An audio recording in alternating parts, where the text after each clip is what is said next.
there was a problem in internet, so I am going to make the video. I will send it on your group. Okay. This is the fourth part, the cop and the anthem, and this is the last part of the story, and this part is the turning point of Soapy's life. सोपीच्या जीवनातील एक महत्त्वाचं वळण या पार्टमध्ये सांगितलं आहे. आता महत्त्वाचं वळण काय, आतापर्यंत जो काय विचार करत होता माहिती आहे तुम्हाला. Soapy only thought that he wanted to go to jail, he wanted to go to prison. त्याला नेहमी जेलमध्ये जायला आवडते. आता का आवडत होतं जेलमध्ये जायला, त्याची खूप इच्छा होती का, नाही. Because he has neither family nor home, कारण त्याचा कुटुंब नव्हता आणि घरदार सुद्धा नव्हता, आणि म्हणून राहण्याचं एक ठिकाण पाहिजे, म्हणून त्याला नेहमी कुठं जायला आवडत, तुरुंगात. पण तुरुंगात जायसाठी काहीतरी गुन्हा करावा लागेल, म्हणून तो त्यांना he has made 5 plans.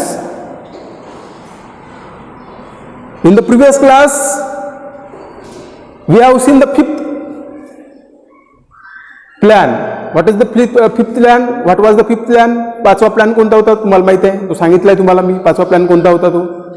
He decided to steal the silk umbrella of a man. एका माणसाची छत्री चोरायची त्याने ठरवलं होतं, छत्री चोरायची, आणि मग छत्री चोरानंतर तो माणूस मग पोलिसांना बोलवेल आणि पोलीस आपल्याला अटक करतील असं, आणि कुठं घेऊन जातील, तुरुंगात घेऊन जातील, अशी त्याची इच्छा होती. पण ते उलटच झालं, कारण त्याही माणसानं ती छत्री कुठून तरी चोरून आणली होती, आणि त्यामुळं त्यानं काही कंप्लेंट केली नाही.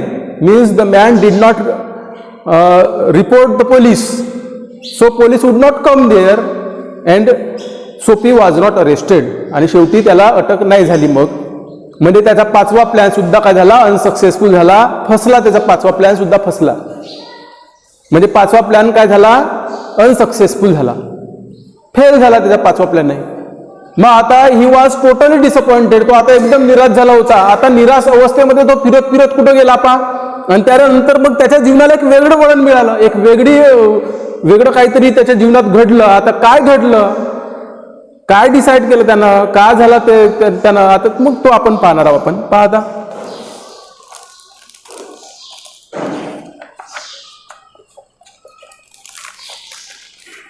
पाचवा प्लॅन फसल्यानंतर किंवा अयशस्वी झाल्यानंतर आता तो कुठं गेला तो, but on an unusually quiet corner. मग त्यानंतर क्वाईट म्हणजे शांत, कॉर्नर म्हणजे वळण, शांत वळणावर गेला, जिथं लोकांची गर्दी नव्हती, ये जा नव्हती, अशा वळणावर गेला. ही वॉज टोटली डिसअपॉइंटेड. सोपी वॉज टोटली डिसअपॉइंटेड.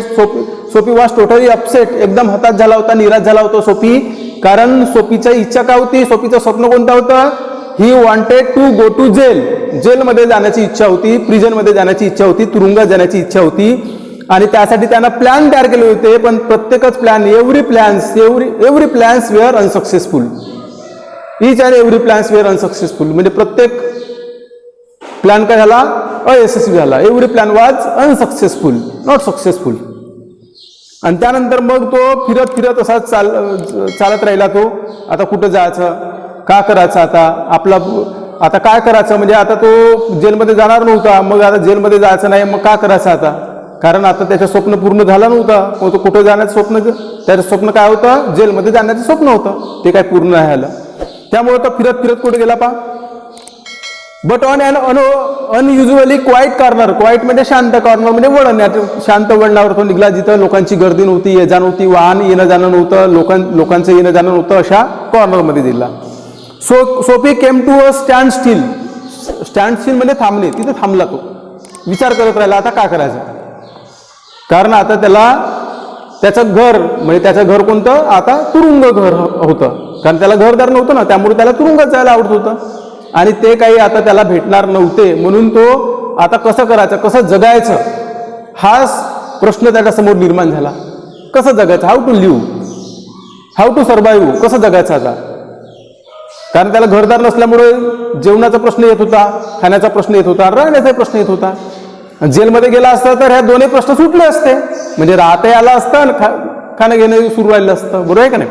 म्हणून तिथं थांबला तो, एक कॉर्नरमध्ये जाऊन थांबला. Here was an old church. तिथे एक चर्च होता. बघा आता इथं वळण, त्याच्या जीवनाला असं वळण कोणतं भेटलं पहा, turning point of Soapy's life. सोपीच्या याच्यामध्ये एक वळण आलं, नवीन काहीतरी.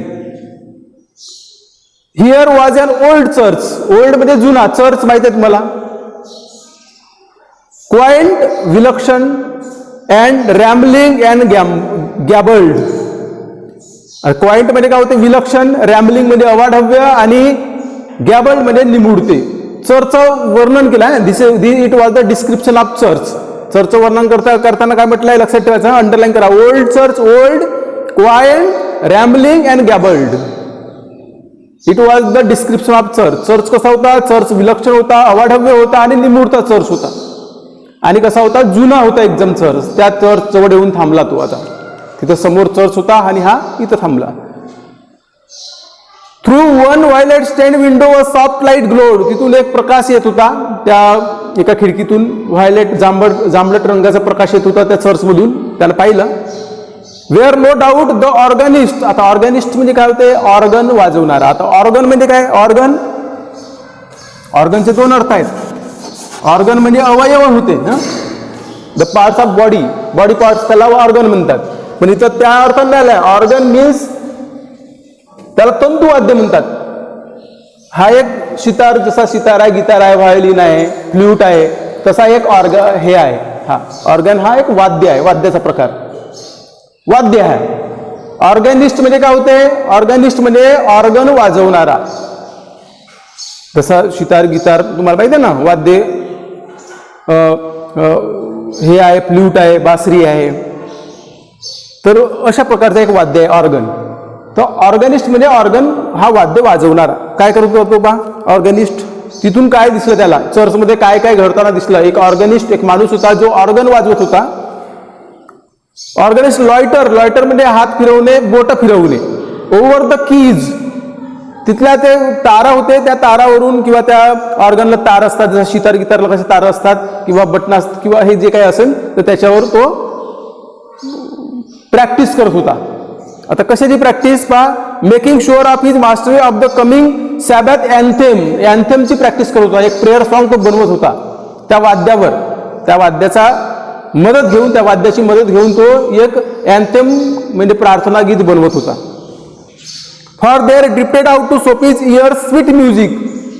तो जेव्हा तो ऑर्गन वाजवत होता तेव्हा he listen means who listen, Soapy listen the music, the sweet music. एक मधुर आवाज त्याला आला त्या ऑर्गनचा. ऑर्गनवर तो अँथेमची प्रॅक्टिस करत होता, एका प्रार्थना गीताची प्रॅक्टिस करत होता. त्याचा तो स्वीट म्युझिक, गोड म्युझिक, मधुर संगीताचं त्याला ऐकू आलं. आणि काय झालं पहा, sweet music that caught and held him transfix म्हणजे खिळून राहणे. म्हणजे तिथं खिळून राहिला तो. त्याला असं पाहावंसं वाटलं किंवा त्याला ऐकावंसं वाटलं. एवढा मधुर गीत किंवा मधुर संगीत सुरू होता आणि तो तिथून हलू शकला नाही. एकसारखा ऐकत राहिला तो. Against the convolution of the iron fence. तिथं एक चर्चच्या बाजूला फेन्स म्हणजे कुंपण होते, ताराचा कुंपण होता. त्याच्या साईडला त्याच्या अगोदर हा उभा होता आणि तिथून तो पूर्ण हे ऐकत होता. एक माणूस ऑर्गन वाजवत होता आणि एक अंथेम म्हणजे काय, एक प्रेयर सॉन्ग म्हणजे एक प्रार्थना गीत तयार करत होता. आणि मग तो प्रार्थना गीत तो ऐकत होता. त्यावेळचं वातावरण सांगितलं पहा, atmosphere. What was the atmosphere. The moon was above full and radiant. मग त्यावेळेस मून म्हणजे चंद्र, फुल म्हणजे there was a full moon म्हणजे पूर्ण चंद्राचा प्रकाश, पूर्ण चंद्र उगवलेला होता. अँड रॅडियंट म्हणजे तेजस्वी होते. चंद्र कसा भासत होता, तेजस्वी भासत होता. तो फुल तो होता, पूर्ण चंद्र होता, पौर्णिमेचा दिवस असेल तो. आणि रॅडियंट म्हणजे तेजस्वी भासत होता चंद्र. त्यावेळेस वातावरण सांगितलंय, त्यावेळेचं वातावरण कसं होतं. Vehicles and पेडिस्ट्रियन्स. व्हेइकल्स म्हणजे वाहन होते, पेडिस्ट्रियन्स म्हणजे पायी चालणारे लोक, त्याला पेडिस्ट्रियन्स म्हणतात. वेअर फ्यू म्हणजे कमी, म्हणजे वाहनांची वर्दळ कमी होते, लोकांची येणाऱ्या जाणाऱ्या लोकांची वर्दळ कमी होती, म्हणजे कमी होते, लोकांची गर्दी कमी होती त्या ठिकाणी. येणं जाणं नव्हतंच, फार कमी लोक येणं जाणं सुरू होतं किंवा वाहनांचे फार कमी वाहनं येणं जाणं त्यांचं सुरू होतं. वातावरण त्यावेळेचा. When he came to the old church. जेव्हा तो त्या चर्च जवळ आला तेव्हा ते सर्व गोष्टी त्याला दिसल्या. एक ऑर्गन वाजवत होता, म्हणजे तो एक वाद्य वाजवत होता आणि त्याच्यावर तो प्रॅक्टिस करत होता. ही प्रॅक्टिस टू मेक अँथेम म्हणजे तो अँथेम बनवत होता आणि त्याची प्रॅक्टिस सुरू होती त्याची. कोण, तो ऑर्गनिस्ट. सोपी सर्व पाहत होता, आतमध्ये सर्व गोष्टी ते होत होत्या. त्यानंतर त्यावेळचं वातावरण सांगितलं आहे, the moon was above full and radiant, there was a full moon and radiant moon, म्हणजे पूर्ण चंद्र उगवलेला होता आणि तो चंद्र कसा होता, तेजस्वी भासत होता. त्यानंतर सांगितलं आहे, लक्षात ठेवायचं, the second is vehicles and pedestrians were few. त्यानंतर व्हेकल्स म्हणजे वाहन आणि पेडेस्ट्रियन्स म्हणजे काय होते, पायी चालणारे लोक, वाहनांची आणि पायी चालणारे लोक कसे होते, कमी होते. स्पॅरोज म्हणजे चिमण्या, ट्विटर म्हणजे चिवचिवाट करणे, sleepily in the use or a little while the scene might have been country churchyard, म्हणजे चिमण्यांचा चिवचिवाट सुरू होता, चिमण्यांचा चिवचिवाट त्या ठिकाणी सुरू होता. म्हणजे हा सर्व वर्णन करून राहिला, त्याच्या वातावरणाचं वर्णन सांगितलंय. And the anthem that the organist played, त्यानंतर प्लेड म्हणजे वाजवणे, या ठिकाणी खेळणे नाही. ऑर्गॅनिस्ट म्हणजे तो ऑर्गन वाजवणारा माणूस, संगीतकार म्हणतो आपण, तो संगीत वाजवणारा जो कोण होता तो व्यक्ती. तर तो काय करतो बाबा, द ऑर्गॅनिस्ट प्लेड म्हणजे वाजवत होता. म्युझिक, द स्वीट म्युझिक, तो एक म्हणजे एक अँथेम तयार करत होता, तो प्रार्थना गीत तयार करत होता तो त्या ऑर्गनच्या मदतीनं. आणि ते ऐकल्यानंतर he was cemented, played cemented, सिमेंटेडचा अर्थ काय होते, स्तब्ध उभा राहणे, हा चुपचाप उभा होता. He was totally impressed by the listening, by listening the music of anthem, त्या अँथेमची म्युझिक ऐकल्याबरोबर हा एकदम स्तब्ध होऊन गेला किंवा एकदम इम्प्रेस होऊन गेला, म्हणजे याला प्रभावित झाला एकदम. Soapy to the iron pens, for he had known it well in the days when his life contained such thing as mothers and roses. मग पा when he listened the music, when he listened the anthem at the church, when Sophie listened the music or the song or the prayer song at the church, he was totally impressed and he remembers his earlier life. काय झालं यावेळेस, जेव्हा त्यानं तो music ऐकल्याबरोबर तो एवढा गुंग होऊन गेला किंवा एवढा मंत्रमुग्ध होऊन गेला की त्याला त्याचं अगोदरचं जीवन आठवलं, अगोदरचं जीवन कसं होतं. He remembers his earlier life, त्याला तो आपलं जीवन आठवतो, तो काय होतं अगोदरच्या जीवनामध्ये, म्हणजे अगोदरचं जीवन आता सारखा नव्हता. आता कसं झालंय तो माहिती आहे तुम्हाला, आता एकदम बदललेला आहे. ही is a criminal minded man present, अगोदर नव्हता असा, पण आता कसं झालंय, आता क्रिमिनल माइंडेड झालाय. ही कमिट्स क्राईम्स, तो काय करतो, नेहमी क्राईम्स करतो, क्राईम म्हणजे गुन्हे करतो, गुन्हेगारी वृत्तीचा झालाय.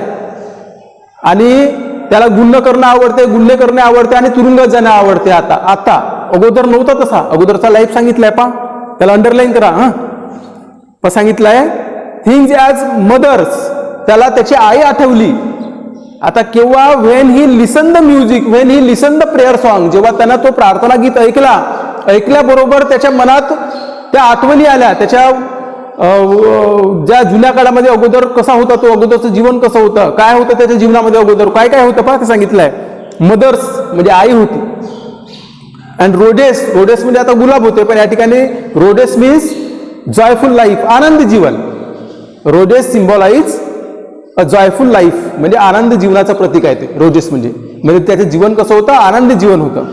मदर्स, रोजेस, ॲम्बिशन्स म्हणजे महत्वाकांक्षा होते. अँड फ्रेंड्स आणि मित्र सुद्धा होते, म्हणजे या सर्व गोष्टी होत्या. आता पहा आपल्याला तुलना करायची. देर is a comparison between earlier life and present life.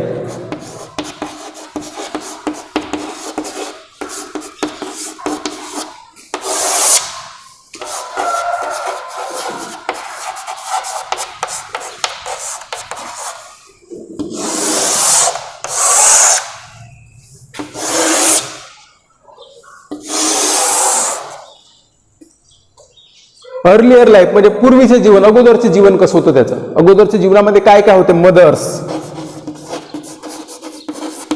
Roses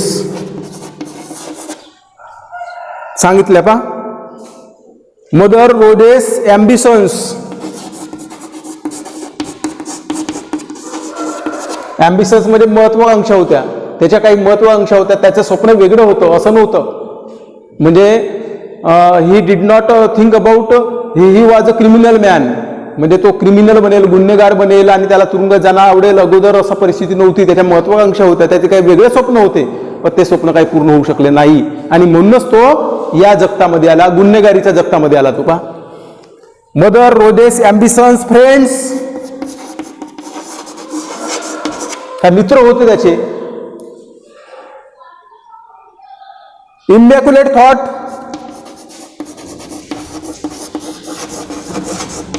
म्हणजे सद्विचार होते, चांगले विचार त्याच्या मनात यायचे. आता वाईट विचार येतात आता प्रेझेंट लाईफमध्ये, अगोदर चांगले विचार त्याच्या मनात यायचे. आणि कॉलर्स, चांगले लोक, सद्गुणी लोक त्याच्या जीवनामध्ये होते. ह्या सर्व गोष्टी त्याच्या जीवनामध्ये होत्या अगोदर. हे केव्हा त्याला आठवलं? When he listen the prayer song, जेव्हा त्यानं प्रेयर सॉन्ग ऐकलं, म्हणजे तो प्रार्थना गीत ऐकल्याबरोबर त्याच्या मनात ह्या सर्व, ही रिमेंबर्स ऑल दिस थिंग्स, ह्या सर्व गोष्टी त्याला आठवल्या. त्याची आई त्याला आठवली, रोजेस फुलं आठवले, म्हणजे आता आनंद जीवन आठवलं त्याला. त्यानंतर महत्वाकांक्षा आठवल्या, फ्रेंड्स म्हणजे त्याचे मित्र आठवले. इमॅक्युलेट थॉट म्हणजे त्यांचे सद्विचार, चांगले विचार, अगोदर तो चांगले विचार ऐकायचा दुसऱ्याकडून, चांगल्या माणसाकडून. कॉलर्स म्हणजे, कॉलरचा अर्थ काय होते? सद्गुणी लोक, चांगल्या लोकांची संगत होती त्याला. पण आता परिस्थिती बदलली. मग नंतर भाऊ प्रेझेंट लाईफमध्ये काय विचार करतो तो, हे सर्व गोष्टी त्याला आठवल्या. When after listening the anthem he remembers all this things. जेव्हा त्यानं काय ऐकलं? ते प्रार्थना गीत ऐकल्याबरोबर. प्रार्थना गीत कोण वाजवणं सुरू केलं? तो ऑर्गॅनिस्टनं. कुठं? ॲट चर्चमध्ये. त्यानंतर पहा द कंजंक्शन म्हणजे याचा मिलाफ. Of Soapy's receptive state of mind. The influence म्हणजे प्रभाव. अबाउट द ओल्ड चर्च, तो ओल्ड चर्च, जुना चर्च पाहिला, जुना चर्च आणि तिथून ऐकू येणारे गीत, हे सर्व तो चर्च पाहिला आणि ते तिथून तो प्रार्थना गीत ऐकू आला त्याला.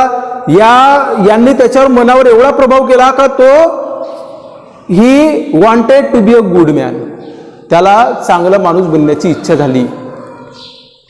He wanted to be a good man and he decided to give up all bad habits. आणि त्यानं ठरवून दिलं की काय करायचं? हे सर्व जे बॅड हॅबिट्स आहेत, जेवढ्या काही वाईट सवयी आहेत, ते वाईट सवयी सर्व सोडून द्यायचे. And he wanted to be a good man. आणि काय बनायचं? एक चांगला माणूस बनायचं. हा परिवर्तन कोण घडवला? अँथेमनं घडवला. पा मोनोस्पिन अँथेम. अँथेम म्हणजे काय होते? प्रार्थना गीत, a prayer song which is संग इन चर्चमध्ये म्हटले जाणारा प्रार्थना गीत. त्या प्रार्थना गीतानं त्याला काय केलं? अँथेमनं he decided to change himself. त्यानं स्वतःमध्ये बदल करण्याचं ठरवलं. He decided to give up all bad habits. त्यानं सर्व आपल्या वाईट सवय सोडण्याचं ठरवलं आणि स्वतःमध्ये बदल करायचा. कसा बदल? पॉझिटिव्ह बदल, सकारात्मक बदल करायचा. सकारात्मक बदल करायचं म्हणजे काय? चांगला बनायचा. आता चांगली एखादी नोकरी पाहायची, कष्टाची कमाई करायची आणि कष्टाची कमाई करून आपलं पोट भरायचं. हे सर्व त्यानं ठरवलं. म्हणजे पहा, एका गीतामध्ये, एका प्रार्थना गीतामध्ये किती प्रभाव असतो हे याच्यामध्ये सांगितलं आहे, या लेसनमध्ये सांगितलं आहे. पहा अगोदरचं जीवन त्याचं कसं होतं तुम्हाला माहितीच आहे. आपण आतापर्यंत तेच पाहत होतो. अगोदरचं जीवन त्यानं 5 प्लॅन बनवले होते. कशासाठी? He has made 5 plans to get arrested, but every time he was unsuccessful. पण प्रत्येक वेळेस तो अनसक्सेसफुल झाला. त्याची इच्छा होती की आपण तुरुंगात गेलो पाहिजे, पण तुरुंगात जाऊ शकला नाही, कारण त्याचे 5ही प्लॅन काय झाले? फेल झाले, अयशस्वी झाले. आणि आता तो ठरवून राहिला आहे की आपण एक चांगला माणूस बनायचं. तर पहा आता काय होते त्या जीवनात. आता तो चांगला माणूस बनण्याचं ठरवून राहिला आहे तो. म्हणजे त्यांना तो प्रार्थना गीत ऐकला, चर्च होता, प्रार्थना गीत ऐकलं आणि त्याच्यामध्ये एकदम परिवर्तन झालं.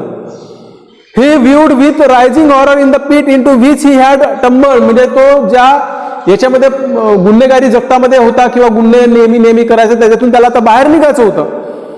द डिग्रेडेड पण आता सांगितलं आहे. त्याच्या नंतरचं जीवन म्हणजे आताचं जीवन कसं आहे? Present life. Degraded days. आता जीवन कसं आहे? डिग्रेडेड डेज म्हणजे अवहेलनेचे, अपमानाचे दिवस आहेत. आता कोणी त्याचा अपमान करतो, अपमानाचा दिवस जगून राहिलाय तो, जीवन जगून राहिलाय तो. Unworthy desires.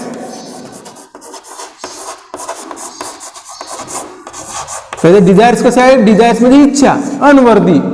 अनवर्दी डिझायर्स म्हणजे अयोग्य इच्छा आहेत. काही इच्छा आता त्याच्या मनात काही इच्छा राहिल्याच नाही. Dead hopes.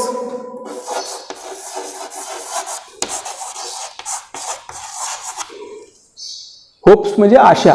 मेलेल्या आशा आहेत, मृतवस्थ आशा आहेत. एकदम मेलेल्या आशा म्हणजे काय? तर त्याच्या जीवनात कोणत्याच आशा किंवा इच्छा उरलेल्या नाहीत. Dead hopes, wrecked faculties.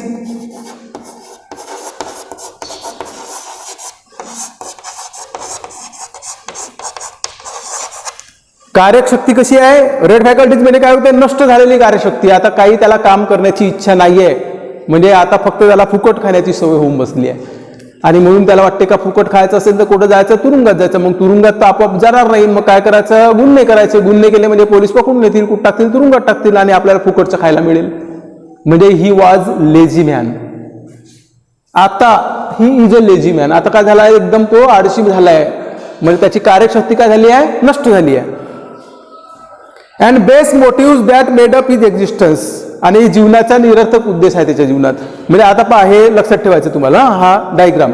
There is a comparison between Soapy's early life and Soapy's present life. अगोदरचं जीवन कसं होतं ना आताचं जीवन कसं आहे, पहा याचं या ठिकाणी कंपॅरिझन केलं आहे. And also in a moment his heart responded thrillingly to this strange mood. A strong impulse moved him to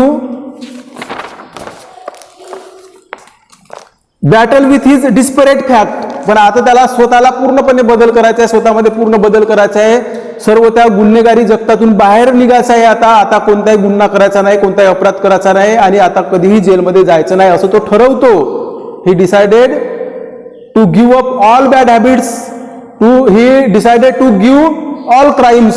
सर्व गुन्हे अपराध सोडून द्यायचे, कोणत्याच वाईट सवयी ठेवायचे नाही, वाईट सवयी पूर्ण सोडून द्यायचं तो ठरवतो. आणि he decided to become a good man. आणि एक चांगला माणूस बनायचं ठरवतो. चांगला माणूस बनायचं, कष्ट करायचे, कष्टाच्या कमाईनं आपलं जे काही मिळेल त्याच्यातून आपलं पोट भरायचं, उदरनिर्वाह करायचा, असं सर्व ठरवतो तो. He would pull himself out of the mire. आता मायर म्हणजे दलदल होते, दलदल चिखल, त्याला मायर म्हणतात. आता चिखल म्हणजे इथं चिखल म्हणजे कसा, तर गुन्हेगारी मध्ये फसलेला माणूस, त्या चिखलामध्ये फसलेला, गुन्हेगारीच्या चिखलामध्ये फसलेला, म्हणजे गुन्हा करत असलेला तो, नेहमी गुन्हे करायचा. त्याला काय करायचं आहे, हिमसेल्फ आउट म्हणजे काय होते, याच्यातून बाहेर निघायचा आहे तो, त्या गुन्हेगारी जगतातून किंवा गुन्हेगारीच्या दुनियेतून त्याला आता बाहेर निघायचं आहे. And would make a man of himself again and he wanted to be a good man. आणि एक चांगला माणूस म्हणून जगायचं आहे आता त्याला, चांगल्या गोष्टी करायच्या आहेत, आपल्याला लोकांनी ओळखलं पाहिजेत, आपल्याला चांगलं म्हणलं पाहिजेत, अशी आता त्याच्या मनात इच्छा निर्माण झाली. कोणामुळं, तर या यांतेमुळं झाली आहे निर्माण. प्रार्थना गीत ऐकल्याबरोबर. आतापर्यंत तो तसा नव्हता, आतापर्यंत त्याला नेहमीच गुन्हे करायला आवडायचे, नेहमीच तुरुंगात जायला आवडत होतं त्याला, आहे का नाही. पण आता तो बदललाय, आता ही वॉज टोटली चेंज्ड. आता तो पूर्ण बदललाय. He would conquer the evil that had enslaved him. He wanted to give up all bad habits and become a good man. There was time. आता त्याला पूर्ण हे जेवढे काही वाईट सवयी आहेत किंवा जेवढे काही त्यांना गुन्हे आहे किंवा अपराध केले आहेत ते अपराध करून त्याला आता सोडून द्यायचं आहे, एकही अपराध त्याला आता करायचा नाही. And he wanted to be a good man. आणि एक त्याला चांगला माणूस बनायचा आहे. There was time. अजूनही वेळ गेलेली नाही, अजून वेळ आहे. He was young yet. कारण तो अजूनही काय होता, तरुण होता. आणि जर आता तर त्यांना वाईट सवय जर सोडल्या तर त्याच्या जीवनामध्ये अजून भरपूर तो काही करू शकत होता, आपली स्वतःची प्रगती करू शकत होता. He would resurrect. रिसरेक्ट म्हणजे काय होतं, जागृत करणे. He is old eager ambitions. त्याच्या जे जुन्या महत्वाकांक्षा होत्या, त्याला काही महत्वाकांक्षा होत्या, त्या महत्वाकांक्षा जागृत करायच्या होत्या, म्हणजे महत्वाकांक्षा त्याला आता पूर्ण करायच्या होत्या. He had many ambitions. त्याच्या अनेक महत्वाकांक्षा होत्या, त्या आता पूर्ण करण्याचं त्याने ठरवलं होतं. अँड परशू. परशू म्हणजे पाठला करणे, पाठपुरावा करणे. Them without faltering. आणि न डगमगता. फाल्टरिंग म्हणजे डगमगणे होते किंवा थांबणे या ठिकाणी. तर न डगमगता किंवा स्वतःमध्ये एक विश्वास निर्माण करून त्याला काय करायचं होतं, ह्या सर्व गोष्टी पूर्ण करायच्या होत्या, आपल्या महत्वाकांक्षा पूर्ण करायच्या होत्या. दो सॉलम बट स्वीट. ते सांगितलंय ते म्युझिक किंवा अँथेम कसं होतं, सॉलम म्हणजे पवित्र आणि स्वीट म्हणजे मधुर, गोड. तो मधुर संगीत आणि तो किंवा मधुर तो प्रार्थना गीत आणि पवित्र प्रार्थना गीत ऐकल्यानंतर solemn but sweet organ notes. आता नोट्सचा अर्थ काय होते, स्वर. ते स्वर त्यांना ऐकले. ते स्वर कोण वाजवत होता, तो ऑर्गॅनिस्ट वाजवत होता. कुठं, at church, in the church. त्या चर्चमध्ये जो मधुर स्वरावर तो आपले प्रॅक्टिस करत होता, अँथेमची प्रार्थना गीताची प्रॅक्टिस करत होता. ते स्वर ऐकल्याबरोबर, after listening the sweet and solemn anthem notes had set up a revolution. Revolution म्हणजे बदल या ठिकाणी. रिव्होल्युशन म्हणजे तशी क्रांती होते, या ठिकाणी बदल. त्यांना स्वतःमध्ये बदल करण्याचं ठरवलं. This after listening the sweet and solemn anthem notes he decided to change himself. त्यांना स्वतःमध्ये बदल करण्याचं ठरवलं. टुमारो, तो दुसऱ्या दिवशी का करणार होता ते सांगितलंय पा.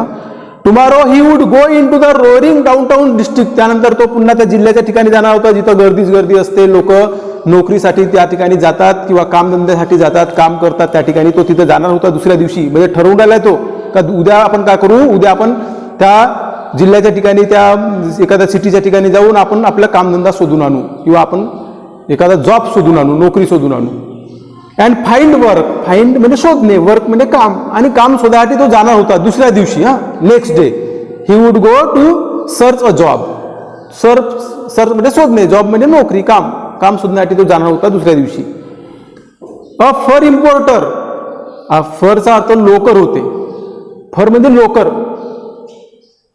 इम्पोर्टर म्हणजे आयात करणारा, निर्यात करणारा, लोकरचं निर्यात करणारा जो होता. तर त्या एका माणसानं काय केलं होतं पा, हॅड वन्स ऑफर्ड, ऑफर म्हणजे देणे, काय दिलं होतं, him a place as a driver. ड्रायव्हरची नोकरी दिली होती. अगोदर ड्रायव्हर होता, आता नाही आहे तो, आता गुन्हेगारी वृत्तीचा माणूस झालाय.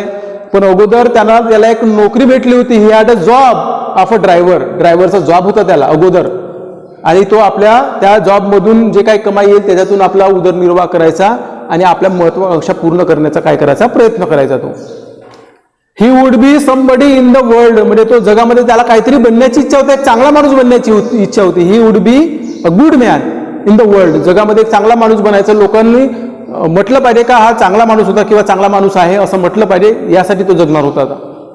ही वुड, तो आता हा विचारच करत होता. पा इतक्यात काय झालं म्हणजे पा, आतापर्यंत समजलं ना, आतापर्यंत त्याला he wanted to go to jail, but every time the police did not arrest him. प्रत्येक वेळेस त्याला काही पोलीस अटक करत नाही ना प्रिझनमध्ये तुरुंगात घेऊन जात नाही. आता काय ठरवत होतो, he wanted to give up all bad habits. आता सर्व जे वाईट काम आहे ते वाईट कामं सोडून द्यायचे, एक चांगलं जीवन जगायचं तेव्हा ठरवतो, एक चांगला माणूस बनायचं ठरवतो. इतक्यात काय होते पा, हाच टर्निंग पॉइंट आहे.